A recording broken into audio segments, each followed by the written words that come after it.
నమస్తే welcome to Liya news. Jaganmohan Reddy CM గా ఉన్నప్పుడు ఎమ్మెల్సీగా పనిచేసినటువంటి అనంత బాబు ఆయన డ్రైవర్ ని చంపిన విషయం అప్పట్లో చాలా సంచలనం రేపింది. అయితే కొన్ని మీడియాలో వచ్చిన తర్వాత ఆయనపై కేసు నమోదు చేయటం, ఆ తర్వాత ఆయనే బయటకు వచ్చి మీడియా ముందు నేనే ఈ హత్య చేశానని ఒప్పుకోవడం ఇదంతా మనకి తెలిసిందే. కానీ అప్పటి నుంచి ఇప్పటి వరకు కూడా ఆయన ఎప్పుడు జైల్లో గడపని పరిస్థితి, ఆయన శిక్ష పడ్డా కూడా వెంటనే బయటికి రావడం అయితే జరిగింది. మరి ఇప్పుడు కూటమి ప్రభుత్వం వచ్చిన తర్వాత డ్రైవర్ కి న్యాయం చేసేందుకు గాను దీనిపైన సిట్ ని ఏర్పాటు చేశారు.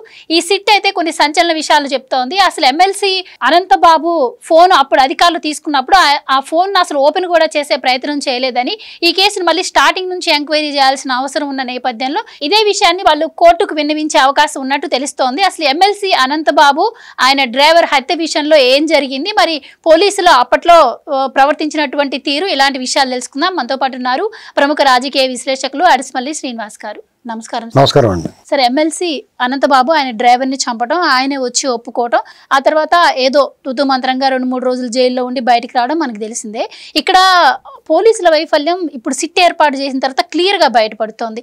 ఆయన అసలు విచారించే ప్రయత్నం కానీ, ఆయన ఫోన్ ఓపెన్ చేసే ప్రయత్నం కానీ ఏం చేయలేదు అంటున్నారు. సో ఇప్పుడు మళ్ళీ కేసును స్టార్టింగ్ నుంచి రీఓపెన్ చేసి ఎంక్వైరీ చేయాలి, ఇదే విషయాన్ని మేము కోర్టులో అప్పీల్ చేస్తామని చెప్పి సిట్ అధికారులు చెప్తున్నట్టు తెలుస్తోంది. ఎలా చూడొచ్చు అంటారు సార్? నిజంగానే అప్పట్లో జరిగినటువంటి ప్రచారం అంతా ఇప్పుడు వాస్తవమే అనుకోవచ్చా? మరి ఇప్పుడు సాధారణంగా అనంతబాబు నేర సామ్రాజ్యం ఉంటుంది కదండి, నేరస్తుల కూటమి ఉంటుంది. వాళ్ళు ఒక్కొక్క ఏరియాలో ఒక్కొక్కటి నేరాలు చేయటంలో ఆరితేరు ఉంటాడు. స్మగ్లింగ్ కానీ, లేకపోతే దుర్మార్గాలు కానీ, దోరణాలు కానీ, దొంగతనాలు చేయించడం కానీ, గంజాయి కానీ, ఇలాంటి మత్తు పదార్థాలు, ఇలాంటి రకరకాల నేరపూరితమైన వ్యవహారాలు రకరకాలు చేసేది ఒక్కొక్క ఏరియాకి ఒక్కొక్కడు ఉంటాడు. అందులో ఇతను పెర్ఫెక్ట్ క్రిమినల్. అందులో క్రిమినల్లో మళ్ళీ పెర్ఫెక్షన్ ఏంటంటే అంటాం, ఎక్కడ ఏ రకమైన పొరపాటు జరగకుండా పెర్ఫెక్ట్గా ఆ నేరాన్ని నేరంలాగా అందంగా ఒబ్బిడిగా ఇటు బాగా చేస్తాడని చెప్పిన పని చెప్పినట్టు అన్నట్టుగా చేస్తాడు. ఎందుకంటే సపోజ్ అతను రంపచోడవరం ఏరియాలో ఉంటాడు. ఆ ఏరియాలో ఇప్పుడు పోలీస్ ఇన్స్పెక్టర్ వచ్చాడు అనుకోండి, ఇతను అధికారంలో లేకపోయినా టపాలమైన ఒక సీఏకి 50,000 పంపిస్తాడు, ఉంచుకోండి సార్ అని. జస్ట్ మీరు వచ్చారని తెలిసిందండి, మర్యాదపూర్వకంగా మేడం గారు స్వీట్లు అయి పంపండి అని చెప్పి ఒక 50,000 పంపిస్తాడు. ఎస్ఐకి 25,000 అలాగే హెడ్ కానిస్టేబుల్ వాళ్ళ స్థాయిని బట్టి పంపించేస్తాడు. అలాగే ఎంఆర్ఓ వాళ్ళకి డిపార్ట్మెంట్కి సంబంధించిన వాళ్ళకి పంపించినప్పుడు సాధారణంగా ధనం అనేటువంటిది పూర్వం రోజుల్లో ఇలా ఎవరన్నా పంపిస్తే ఎవడరా నువ్వు ఎందుకు పంపించారో అని తిరస్కరించే వాళ్ళ శాతం ఎక్కువ ఉండేది. ఒక 20 ఏళ్ల క్రితం వరకు.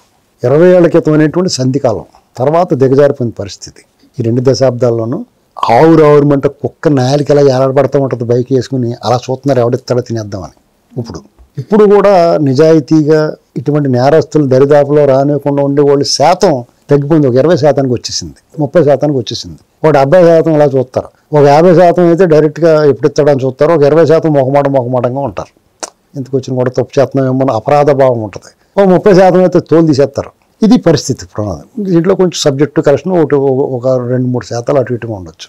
దీన్ని అతను వాడుకుని శుభ్రంగా ఈ ప్రభుత్వ యంత్రాంగాన్ని, పోలీసు, రెవెన్యూ, రకరకాల డిపార్ట్మెంట్లు అందరినీ, అది 11-12-10 మండలాలు రంపచోడవరం ఏరియా అది ఒక సామ్రాజ్యంగా ఏర్పాటు చేసుకున్నాడు.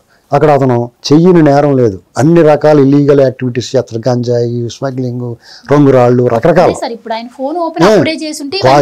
క్వారీలు ఇలాంటివన్నీ ఉంటాయి. అనైతిక ఇలాంటివన్నీ ఇల్లీగల్ అని మొత్తం టోటల్ చేస్తూ ఉంటాడు.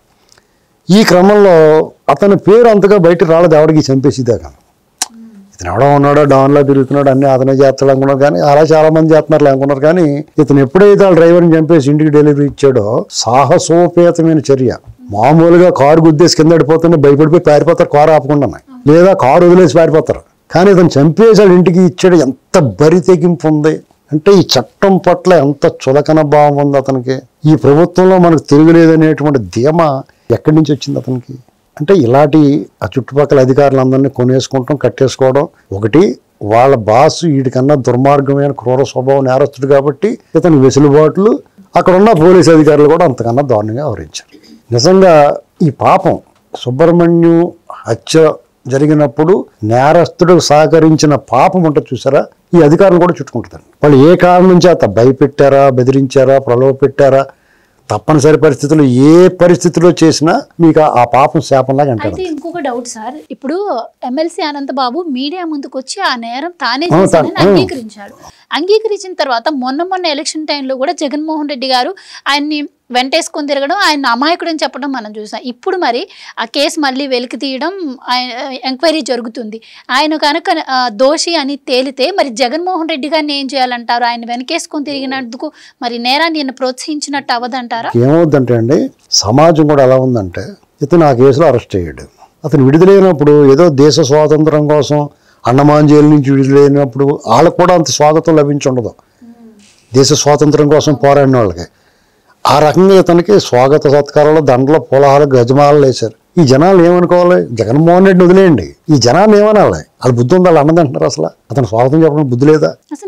ఒక మనిషిని చంపేసి కాకాని గోవర్ధన్ రెడ్డి గారు జైలు నుంచి విడుదలయ్యారని చెప్పి గుళ్ళల్లో పూజలు కూడా ఘన స్వాగతం ఏంటండి ఇది? ఎలాంటి మనుషులకి ఇంత సమాజాన్ని ఈ జగన్మోహన్ రెడ్డి లాంటి, నేను అందుకని అన్న వైరస్ అని, అదొక వైరస్ అని ఎందుకంటున్నానంటే, కరోనా వచ్చేసిందంటే నీ దగ్గు, తుమ్ములు, జలుబు అని వచ్చేస్తాయి కదా. అతను రోగం అంటుకున్న తర్వాత ఇలాగ వాళ్ళు కూడా అలా తయారైపోతారు.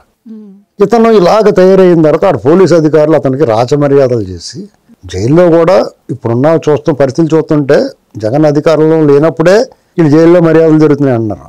ఇంచకే మొగుడి పేడల్లా కూర్చున్నారు వాళ్ళు ఎవరో మొన్న చూస్తే. అలాంటిది జైల్లో ఇంకెంత వైభవం ఉంటుంది? అసలు జైల్లో ఉండడం లేదో మధ్యలో వదిలేసారేమో కూడా డౌట్ నాకు. అండి ఇంటికి వెళ్ళండి పర్లేదని వదిలేసారేమో అనుకుంటున్నాను నేను. ఇలాంటి పరిస్థితుల్లో అప్పుడున్న అధికారులను సస్పెండ్, ఇప్పుడు అతని ఫోన్లు డేటా సేకరించలేదు, ఫోన్ హ్యాండ్ ఓవర్ చేసుకోలేదు. ఆ కేసును తప్పుదారి పట్టించే విధంగా, కేసును పలచన చేసే విధంగా నిర్వీర్యం చేసి వదిలేశారు. ఇప్పుడు మళ్ళీ సిట్టు దాని మీద ముప్పాళ్ళ సుబ్బారావు వదలడండి, జీడిపాకంలో పెట్టేసుకుంటాడు, జలగలా పెట్టేస్తాడు, వదలడు. వాళ్ళు అటుపైన శిక్ష పడుద్ది, వదలడం. ఏంటంటే ఇతన్ని అప్పటి నుంచి తవ్వి, నేను మళ్ళీ పర్సనల్గా కూడా ఫోన్ చేస్తాను ఆయనకి, నాకు తెలుసు ఆయన మా రాయమండ్రి కూడా. ఈ అధికారులు కూడా డిస్మిస్ చేయించాలి, సర్వీస్లో టెర్మినేట్ చేయాలి. అసలు నువ్వు నేరాన్ని అదుపు చేయలేకపోవచ్చు, నువ్వు నేరాన్ని ఆపలేకపోయి ఉండొచ్చు, నీ చేతిలో లేకపోయి ఉండొచ్చు. అది ఎదురుకుండా నేను చంపాను వచ్చిన తర్వాత కూడా రాసమర్యాదలు చేసేవాడు. నీ బొత్తుకేంటి? సిగ్గు లేదా నీకు? ఆ యూనిఫామ్ వేసుకోవడానికి ఆ అధికారులకి అన్యాయం కదండి అది. అంటే అదో దళితుడు, అడిగి వాళ్ళు లేరు అన్న. అదే జగన్మోహన్ రెడ్డి గారి ఇంట్లో అవినాష్ రెడ్డిని చంపేసి ఇలాగ నేను చంపేసి వెళ్తూ ఊరుకుంటారు వాళ్ళు. ఒకవేళ చట్టం శిక్షించక ముందే వాళ్ళు టికెట్ తీసి పంపిస్తారు పైకి. అంటే వాళ్ళు ఏమీ చేయలేరన్న. ఈ సోకాలు పాస్టర్ ప్రైవేట్ చచ్చిపోయాడని గొంతులేసి వాళ్ళు కూడా ఈ విషయంలో కదా పట్టించుకోరు. అంత అన్యాయం అండి అది. ఇంత అన్యాయం జరుగుతున్నప్పుడు హర్ష్ కుమార్ వాళ్ళు మాట్లాడాలి కదా.